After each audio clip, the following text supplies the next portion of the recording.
ચીનમાં બાળકોમાં ફેલાય ઇન્ફ્લુએન્ઝા માઇક્રોલોજનમાં ન્યુમોનિયા વધતા કેસ લઈને ગુજરાત પણ એલર્ટ જાહેર કરવામાં આવ્યું છે અને ગુજરાતમાં આ બીમારી ન વકરે તેવું મોટા આરોગ્ય વિભાગમાં સતર્ક થયું છે અને કેન્દ્રીય આરોગ્ય મંત્રાલયમાં ગુજરાત સરકારે એલર્ટ રહેવા સૂચના આપી છે અને એટલું જ નહીં, જો આરોગ્ય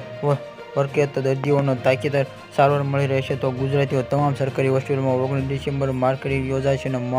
મોક ડ્રીલ દરમિયાન જ હોસ્પિટલોમાં એન્ટ્રી વાયરલ દવાઓ, એન્ટીડીટ, પીપીઈ કિટના ટેસ્ટિંગની કિટ વપરાતા ઓક્સિજન સહિતના બેડ તૈયાર કરી છે તેની ચકાસણી કરવામાં આવશે અને જ્યારે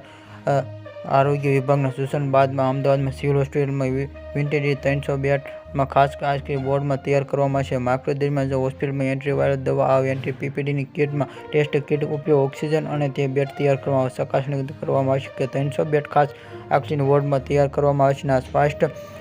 સ્વાસ્થ્યની દ્રષ્ટિએ પણ આ વર્ષની ચીનમાં ઘણું ખરાબ રહ્યું છે અને ચીનને કોરોના થોડી રાહત મળી અને ત્યારબાદ એક નવી મુસીબત તેના ખતરો ઊભી થઈ છે અને કેટલાક દિવસો ચીન બાળકોમાં સ્વાસ્થ્ય સંબંધી રોગોમાં અચાનક વધારો 13 નવેમ્બરની ચીને અજાણ્યું 1200 દર્દીઓ દાખલ થયા હતા અને આ ચીનમાં આ વિશ્વમાં કેટલાક અન્ય દેશોમાં પણ તે કેસ નોંધાયા હતા અને જે રહ્યું કે ભારતમાં પણ ન્યુમોનિયામાં 7 કેસ મળી આવ્યા હતા અને આ દવામાં ખૂબ જ ભારત સરકાર સ્વાસ્થ્ય મંત્રાલય નકારી કાઢ્યા હોવાના જાણીતા આરોગ્ય લક્ષણોમાં ન્યુમોનિયા દ્વારા ચીનમાં દિવસોમાં દિવસે હોબાળો થયો હતો અથવા ફેફસામાં લાગેલા આ ન્યુમોનિયા જેના કારણે ફેફસાના સોજા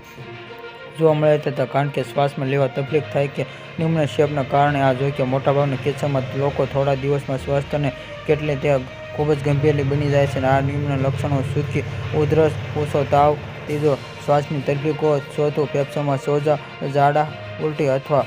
ઉપકા જેવા સમસ્યા થવી. Subscribe my channel.